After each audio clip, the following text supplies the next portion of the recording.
À l'aube d'un matin gris, dans une maison reculée aux abords de Marcilly-sur-Eure, Hugues Zoffray contemplait la fenêtre entr'ouverte où la lumière peinait à naître. Il avait toujours aimé les matins frais, ces instants où le monde hésitait encore entre silence et mouvement, où chaque souffle d'air portait la promesse d'un renouveau.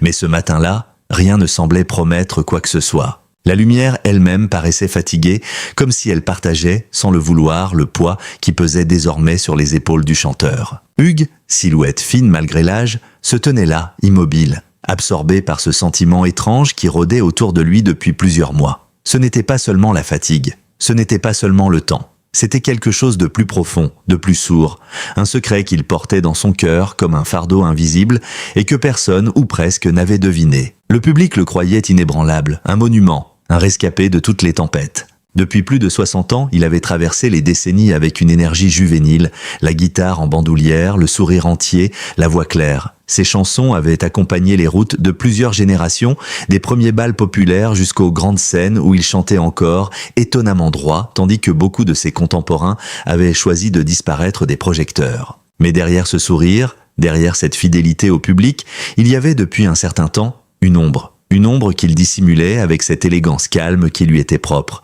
Une ombre qui avait commencé par de petites choses, une respiration plus courte, des douleurs qui n'existaient pas auparavant, des nuits moins réparatrices. Puis, petit à petit, l'ombre avait pris de l'ampleur, s'était installée dans son quotidien, avait grignoté son énergie, jusqu'à devenir une ennemie silencieuse. Personne ne savait, ou plutôt, personne ne devait savoir. Car Hugues Zoffray avait toujours refusé d'être plaint. Toute sa vie, il avait cultivé une forme de dignité discrète, presque pudique. Il était de cette génération qui ne parlait pas de ses faiblesses, qui portait ses douleurs loin du regard des autres. Même à l'époque de la gloire, lorsqu'il enchaînait les tournées, il n'avait jamais évoqué les sacrifices, les épreuves, les chutes. Pourquoi commencerait-il maintenant? Dans la pièce adjacente, une horloge ancienne battait un rythme régulier. Tic-tac, comme si elle rappelait au chanteur que le temps lui-même devenait un personnage de son existence, un compagnon dont il ressentait désormais chaque vibration. Il se souvenait d'une conversation tenue quelques mois plus tôt, avec une voix amie, celle d'un médecin venu en toute discrétion. La discussion avait été brève, pudique, mais d'une intensité rare. Les mots du médecin résonnaient encore dans sa mémoire. « Vous devez ralentir, Hugues. Vous ne pouvez plus ignorer les signaux. Le corps parle, vous savez ?» Il avait hoché la tête, sans rien promettre. Ralentir n'avait jamais fait partie de son vocabulaire. Et pourtant, lorsqu'il se regardait aujourd'hui, il comprenait malgré lui que quelque chose avait changé. Il n'était plus seulement le troubadour libre et infatigable de sa jeunesse. Il était un homme confronté à sa propre fragilité. Et cette découverte, aussi simple soit-elle, avait été un choc. Autour de lui, les murs de la maison semblaient écouter. Ils avaient été témoins de ses nuits d'écriture, de ses essais de guitare, de ses élans de création. Ils avaient entendu ses rires, ses doutes, ses prières silencieuses. Aujourd'hui, ils entendaient autre chose. La respiration lente d'un homme qui mesurait, pour la première fois, la possibilité d'un chemin qui s'amincissait devant lui.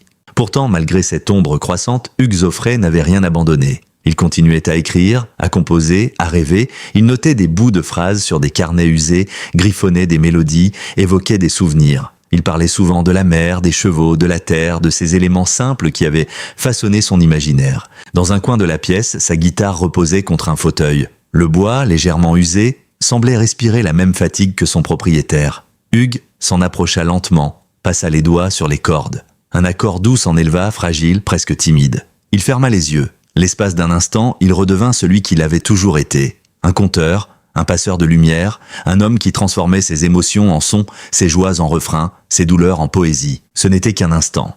Mais cet instant suffisait à lui rappeler pourquoi il continuait à se battre. Il y avait aussi ce secret, celui qu'il n'avait confié qu'à une poignée de personnes. Un secret lourd, intime, qu'il avait choisi de garder pour lui, afin de ne pas inquiéter ceux qu'il aimait, une affection sérieuse, profonde, complexe, que personne ne devait associer à une annonce officielle ou dramatique.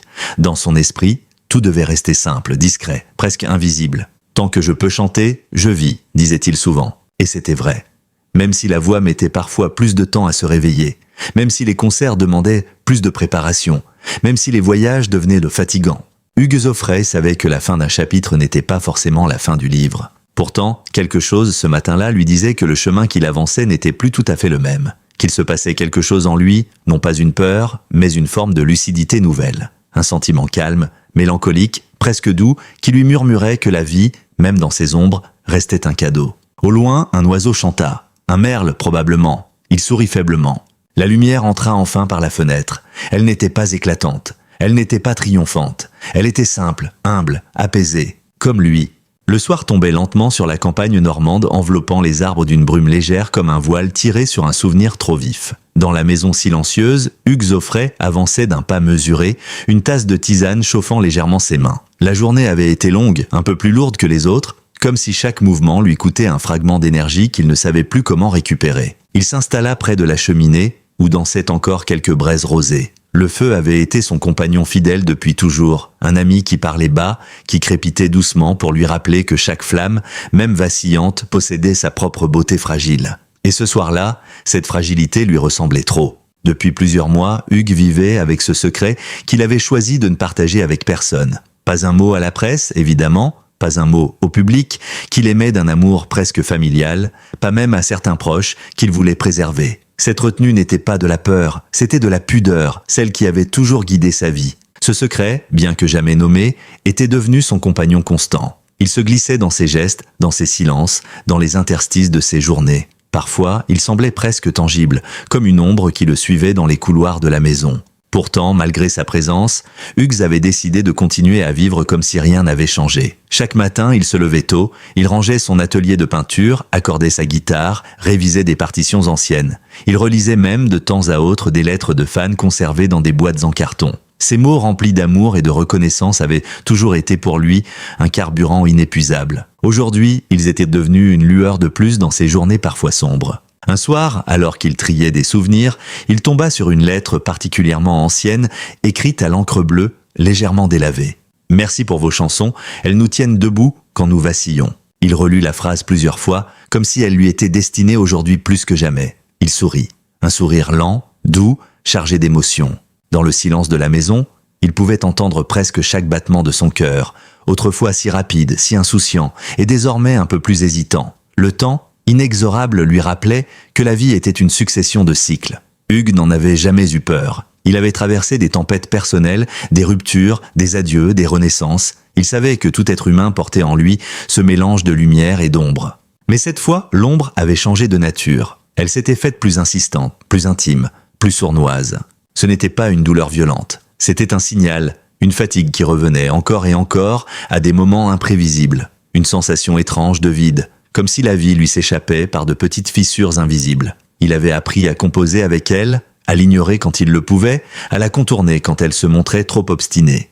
Mais certains soirs, comme celui-ci, elle se faisait plus forte. Il ferma les yeux, respira profondément, écouta. Dans le silence, il percevait la présence de quelque chose qu'il n'avait jamais voulu nommer. La fragilité humaine, ce rappel brutal que même les figures les plus solides finissent un jour par plier sous le poids du temps. Il pensa à ses concerts, au visage du public illuminé par ses chansons, aux enfants devenus parents puis grands-parents et qui continuèrent de lui écrire. À cette fidélité unique, presque sacrée, « Je ne veux pas les inquiéter », murmura-t-il à voix basse. Et c'était vrai. Plus que de protéger son image ou sa carrière, Hugues voulait protéger son public des angoisses inutiles. Il estimait qu'un artiste devait offrir des sourires, pas des larmes, que son rôle était de transmettre de la force, pas de la tristesse. C'était pour cela qu'il avait décidé de garder son secret. Mais chaque secret a un poids, chaque silence, une densité qui finit par devenir presque palpable. Cette nuit-là, alors que le feu se consumait lentement, Hugues sentit ce poids plus lourd que jamais. Il se leva pour remettre une bûche dans le foyer, mais son geste fut plus lent, moins assuré. La fatigue, qu'il croyait temporairement apaisée, revint comme une vague froide. Il s'assit à nouveau, sa main posée sur la coudoir du fauteuil. Ses doigts tremblèrent légèrement. Il inspira, expira. Le geste lui coûta un effort inattendu. C'est alors qu'il entendit un léger bruit derrière lui. Une porte qui s'ouvrait. Une présence familière. C'était une amie de longue date, venue prendre des nouvelles. Elle vivait dans le village voisin et passait parfois à l'improviste. Elle entra doucement, sans vouloir troubler la tranquillité du lieu, et observa Hugues avec cette tendresse mêlée d'inquiétude que seul un être cher peut éprouver. « Tu sembles fatigué aujourd'hui », dit-elle. Il esquissa un sourire. Les jours se suivent. Certains sont plus doux, d'autres un peu plus durs. Elle ne répondit pas tout de suite. Elle connaissait trop bien ce sourire, trop bien cette façon qu'il avait de dissimuler ce qu'il ne voulait pas exprimer. Elle s'assit à côté de lui, dans le fauteuil opposé. Pendant un long moment, ils ne parlèrent pas. C'était une habitude entre eux, comprendre sans interroger, ressentir sans questionner. Finalement, elle murmura « Bien, tu sais, Tu n'es pas obligé de porter tout cela tout seul. Il détourna le regard vers le feu, dont les flammes mouraient doucement. Et je sais, mais certaines choses doivent rester dans le silence. Elle acquiesça lentement. Elle ne savait pas exactement ce qu'il traversait, mais elle comprenait que quelque chose en lui se battait. Une lutte silencieuse, discrète, menée avec la dignité remarquable qui l'avait toujours caractérisée. Elle posa une main sur la sienne, un geste simple, chaleureux, humain. « Ida, alors je resterai avec toi autant que tu voudras, même dans le silence. » Il ferma les yeux un instant. Des larmes qu'il ne laissait jamais couler montèrent, fragiles comme les braises du feu. Il n'avait pas pleuré depuis longtemps. Peut-être depuis trop longtemps.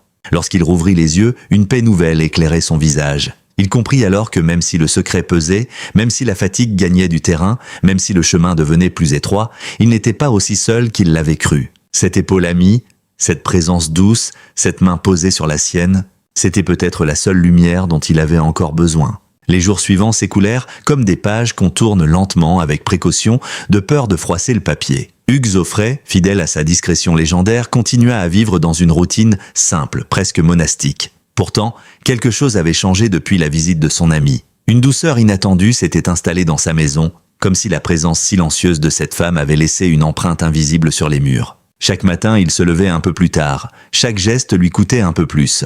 Mais il persistait, animé par cette volonté farouche de rester debout, de ne jamais donner à la fragilité l'impression qu'elle gagnait. La musique demeurait son refuge. Ses partitions s'étalaient ainsi sur la table comme des compagnons fidèles. Par moments, il jouait quelques accords, parfois il écrivait quelques mots, et même si les phrases venaient avec plus de lenteur, elles n'en étaient pas moins sincères. Dans le village, les rumeurs commençaient doucement à circuler. Rien de malveillant, rien de précis. Un murmure, à peine plus qu'un souffle, Hugues se fait rare.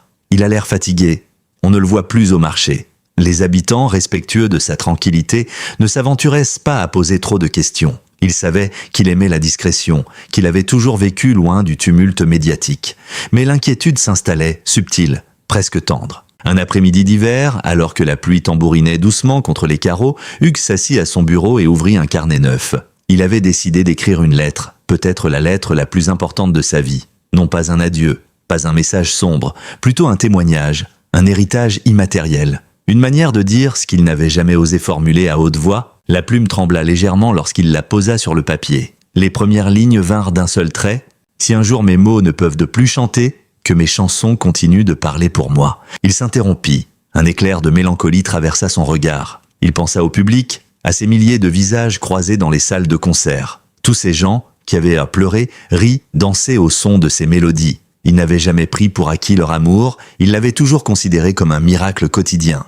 La lettre s'allongea au fil des heures. Il y parlait de la vie, de sa quête de lumière, des paysages qui l'avaient inspiré, des amitiés qu'il avait dû sauver, des douleurs qu'il avait surmontées. Il évoquait aussi ce secret qu'il portait depuis des mois, non pas pour en révéler la nature, mais pour raconter ce que cette épreuve lui avait appris. La patience, l'humilité, la force intérieure. Il voulait que ces mots existent, quelque part, même s'ils restaient enfermés dans un tiroir, pour ne pas disparaître sans laisser de traces intimes, pour que, peut-être, quelqu'un les lise un jour et comprenne que même les figures les plus rayonnantes ont leur nuit d'ombre. Lorsque le soir tomba, il posa sa plume. La fatigue lui pesait plus lourd qu'à l'accoutumée. Il ferma le carnet lentement, comme on pose un couvercle sur un souvenir précieux. Ce fut à ce moment-là que son amie revint. Elle entra dans la maison sans bruit, comme à son habitude. Lorsqu'elle le vit assis, les yeux mi-clos, elle comprit d'un seul coup d'œil qu'il se passait quelque chose. Elle posa son manteau, s'approcha de lui et prit sa main. « Tu devrais te reposer, Hugues !» Il acquiesça, mais ne se leva pas. Un silence épais s'étira entre eux, chargé d'émotions contenues. « Dis-moi, tu regrettes quelque chose ?» demanda-t-elle. La question le surprit. Il réfléchit. Pas longtemps. « Je ne crois pas. J'ai vécu de belles choses. J'ai aimé la vie. Peut-être pas toujours comme il fallait, mais toujours avec sincérité. » Elle serra un peu plus sa main, comme pour lui transmettre une chaleur supplémentaire. « Et tu n'as jamais été seul. Tu ne l'es pas, aujourd'hui encore. » Ces mots se déposèrent sur lui comme une couverture douce. Une larme silencieuse glissa sur sa joue. Il ne chercha pas à la cacher. Pendant les jours suivants, elle resta près de lui. Elle préparait des infusions, ouvrait les fenêtres le matin pour laisser entrer l'air frais, lisait parfois à voix haute des passages de livres qu'il aimait. Leur relation n'avait pas besoin de grandes explications. C'était une amitié pure, presque sacrée, forgée dans la lumière et traversée maintenant par l'ombre. Un soir, alors que le soleil mourant projetait une lueur dorée dans la pièce, Hugues demanda « Et peux-tu m'apporter la guitare ?» Elle s'exécuta aussitôt. Lorsqu'il la prit dans ses mains, une émotion vive illumina son visage. Il pinça une corde. Le son, bien que fragile, résonna comme un souffle d'espoir. Il joua alors une mélodie douce, presque murmurée. Ce n'était pas une chanson connue, c'était une improvisation, un murmure de son âme. Une sorte d'adieu musical, mais sans tristesse. Une offrande, un dernier cadeau. Lorsqu'il eut terminé, l'amie resta silencieuse. Puis elle dit « C'était magnifique ». Il sourit. « C'était pour toi ». Les jours devinrent plus courts, les nuits plus longues. La nature se préparait à l'hiver, un hiver plus rude que les précédents. Mais dans la maison d'Hugues, une chaleur douce persistait. Non pas celle du feu, mais celle de la présence humaine. Un matin, alors que le givre couvrait les vitres, il ouvrit les yeux et contempla la lumière pâle qui filtrait dans la pièce. Il sentit une paix étrange, profonde, presque solennelle. Une sensation qu'il n'avait jamais ressentie auparavant. Comme si quelque chose en lui s'était aligné. Comme si tout ce qui l'avait tourmenté s'était enfin apaisé. Il murmura « Je crois que je suis prêt ». Son amie, assise près de lui, leva les yeux. « Après pourquoi ?» Il répondit d'une voix faible mais claire « Et pour laisser la vie continuer sans moi, pour la laisser redevenir lumière. » Elle comprit ce qu'il voulait dire, ou peut-être n'était-ce qu'une impression. Elle lui prit la main, une dernière fois. Dans ce silence, il ferma les yeux. Le temps sembla suspendu. La lumière glissa lentement sur son visage, comme pour lui offrir une caresse finale. Et dans cette paix absolue, sans douleur, sans bruit, sans drame, Hugues Aufray s'endormit. Pas comme un homme qui s'éteint, mais comme un artiste qui termine une chanson et laisse la dernière note flotter dans l'air. Un souffle, une lumière, un horizon. Dans la maison silencieuse où Hugues Aufray avait passé ses derniers jours, quelque chose demeurait suspendu dans l'air. Une vibration, un souffle, peut-être même un fragment de chanson resté accroché entre les murs. Sa disparition n'avait pas été un cri, ni un éclat de douleur. Elle avait été une respiration qui s'achève, un murmure rendu à l'univers. Et pourtant, le vide qu'elle laissait derrière elle semblait immense, profond, presque irréel. Son amie, celle qui l'avait accompagnée dans ses derniers instants, demeura auprès de lui pendant un long moment. Elle ne pleurait pas.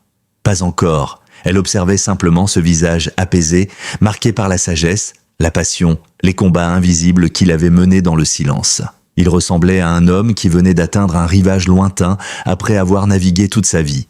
Un homme enfin arrivé chez lui. Autour d'elle, la maison semblait devenir un sanctuaire. La guitare reposait encore contre le fauteuil. Le carnet contenant sa lettre se trouvait sur la table fermé comme un secret précieux. Les dernières braises du feu rougeoyaient doucement, comme si elle voulait accompagner son départ d'une lueur discrète. Elle pensa aux milliers de personnes qui, quelque part dans le monde, ignoraient encore que l'homme qu'ils avaient tant aimé venait de s'éteindre. Ils continueraient, pendant quelques heures, quelques jours peut-être, à écouter ces chansons sans deviner que la voix qui les avait portées venait de rejoindre le silence.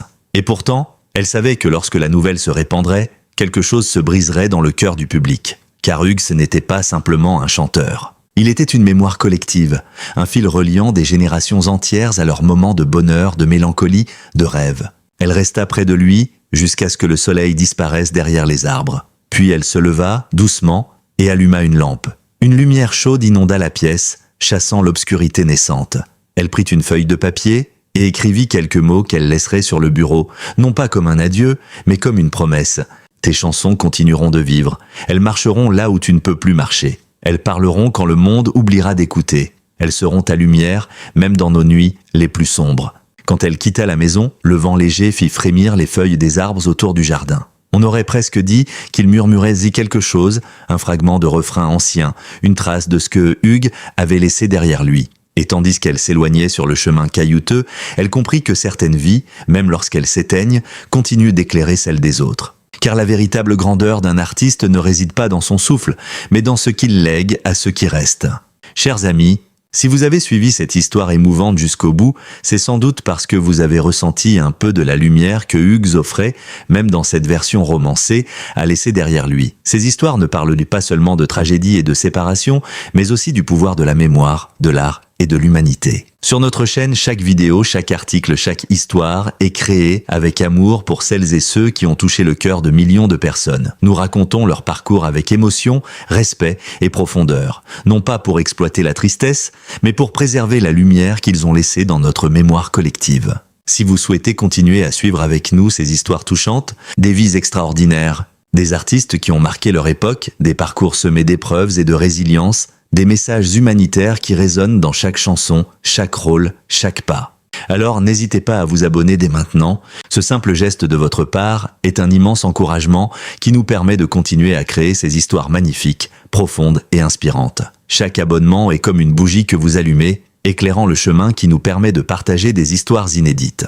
Laissez-nous vous accompagner dans les moments de calme où vous recherchez la paix, les soirs où vous avez besoin d'une histoire émouvante, étoiles lorsque vous souhaitez revivre des souvenirs avec des artistes exceptionnels. Abonnez-vous, activez les notifications et partagez cette vidéo si vous pensez que cette histoire mérite d'être entendue. Merci d'avoir pris le temps de découvrir cette histoire avec nous. Nous avons hâte de vous retrouver pour nos prochaines histoires, où émotions, musique et souvenirs continueront de s'entremêler pour créer des récits inoubliables.